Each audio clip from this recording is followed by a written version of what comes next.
Hello friends, स्वागत है आपका हमारे इस चैनल मनोरंजक स्टोरी पर। रोज नई स्टोरी के लिए हमारे इस चैनल को लाइक करें, सब्सक्राइब करें एंड कमेंट्स करें। धन्यवाद। माँ का आशीर्वाद। मेरी गलती थी कि अपने असल ईश्वर को यूं नौकरों के भरोसे छोड़कर खुद तीर्थ यात्रा पर चला गया। ईश्वर ने भी मुझे नकार दिया। मुझे माफ़ कर दो माँ, मोहित ने अपनी माँ नैना जी से कहा। मोहित नैना जी का इकलौता बेटा था। मोहित जब छोटा था तब ही मोहित के पिताजी शहीद हो गए थे। नैना जी ने बड़ी ही मुश्किलों से मोहित को पाला।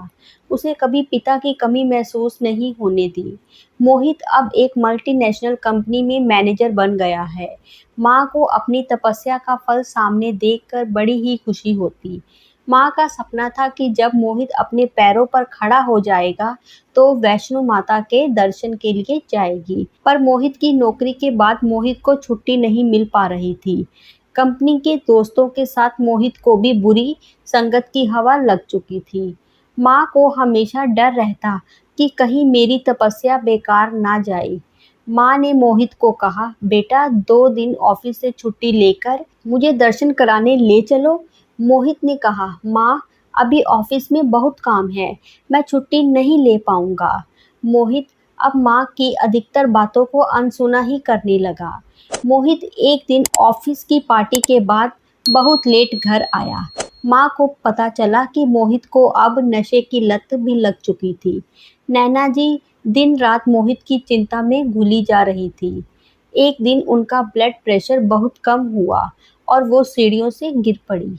मोहित भी ऑफिस गया हुआ था। थोड़ी देर बाद जब काम करने वाली घर आई तो नैना जी को उठाया।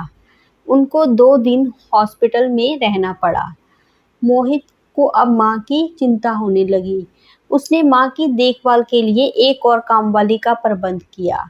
नैना जी ने मना भी किया पर मोहित नहीं माना। नैना जी ने कहा, बेटा मुझे मेरा पहले वाला मोहित वापस लौटा दी, मैं अपने आप ही ठीक हो जाऊंगी। मोहित ने कहा, माँ मैं तुम्हारा ही बेटा हूँ। ऑफिस के काम के अलावा दोस्तों को भी वक्त देना पड़ता है, वरना वो बात तक नहीं करते। आप बिना बात किए किसी जगह काम करना आसान तो नहीं। नैना जी ने कहा, बेटा यारी दोस्ती वही अच्छी होती है जो बुरे वक्त में काम आए। जो आपको ही बुरा बना दे ऐसी दोस्ती को छोड़ देना ही सही है। मोहित ने कहा, माँ तुम चिंता मत करो, ऐसा कुछ नहीं होगा। मोहित की कंपनी के दोस्तों ने वैष्णो देवी जाने का प्लान बनाया। मोहित को भी चलने के लिए मना लिया। मोहित को समझ नहीं आ रहा था कि माँ को क्या कहूँगा। माँ भी तो इतने दिन से माता के दर्शन के लिए बोल रही थी। मोहित ने घर जाकर माँ से कहा, माँ तुम काम वाली को 2 दिन यहीं रुकने को बोल देना, मुझे ऑफिस के काम से 2 दिन बाहर जाना पड़ेगा। नैना जी ने बेटे का माथा चूमा। कितनी ही मन्नतें मांगी कि वो सही से पहुंचे और जल्दी वापस आए। ये पहली बार था कि उनका बेटा उन्हें यूं अकेला छोड़कर कहीं जा रहा था।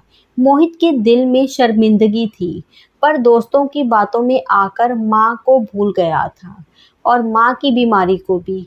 मोहित और उसके दोस्त कार से जम्मू तक पहुंचे। वहां से अंदर जाने की अनुमति के लिए कोविड टेस्ट करवाना अनिवार्य था। मोहित के दोस्तों को इस बात का पता नहीं था, तो सबको टेस्ट की पंक्तियों में खड़ा होना ही पड़ा। रिपोर्ट आई और पता चला कि मोहित कोविड पॉजिटिव है। अधिकारियों ने गाड़ी को आगे जाने की अनुमति नहीं दी। मोहित के दोस्तों ने अपनी तरफ से जुगाड़ लगाने की भी कोशिश की, पर असफल रहे। सब लोगों को वापस आना पड़ा। मोहित पूरे रास्ते सोचता रहा कि मुझे तो ना कोई बुखार है और ना ही कोई लक्षण, बस मौसम की तब्दीली की वजह से रास्ते में हल्का जुकाम हो गया था। फिर कोविड पॉजिटिव कैसे? उसका दिल बार बार उसे यही कह रहा था कि माँ का दिल दुखाकर, माँ से झूठ बोलकर भगवान की पूजा करो तो भगवान भी आशीर्वाद नहीं देते, और आशीर्वाद मिलना तो दूर, मोहित को तो दर्शन तक नहीं नसीब हुए। वह घर पहुंचा। उसको देखकर माँ परेशान हो गई। 2 दिन का बोलकर इतनी जल्दी क्यों आ गया? मोहित आते ही माँ के पैरों में पड़ गया। माँ, मुझे माफ कर दो। मैंने तुम्हारा दिल दुखाया, तुमसे झूठ बोला, तुम्हें यूं बीमार छोड़कर दोस्तों के साथ चला गया।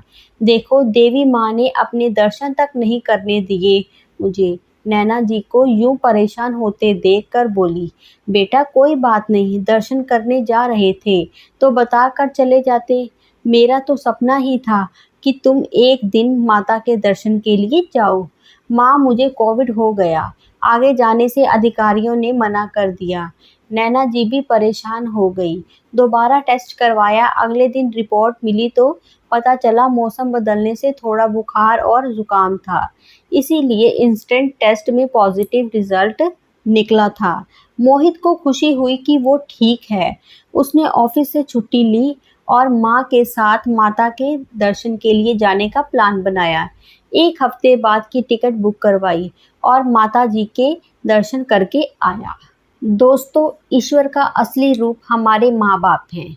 जब तक वो खुश नहीं होंगे, ईश्वर भी अपना आशीर्वाद नहीं देते। इंसान कितना मर्जी अपने दिमाग से चले, पर विधाता की मर्जी के आगे वो आज भी बेबस है। धन्यवाद।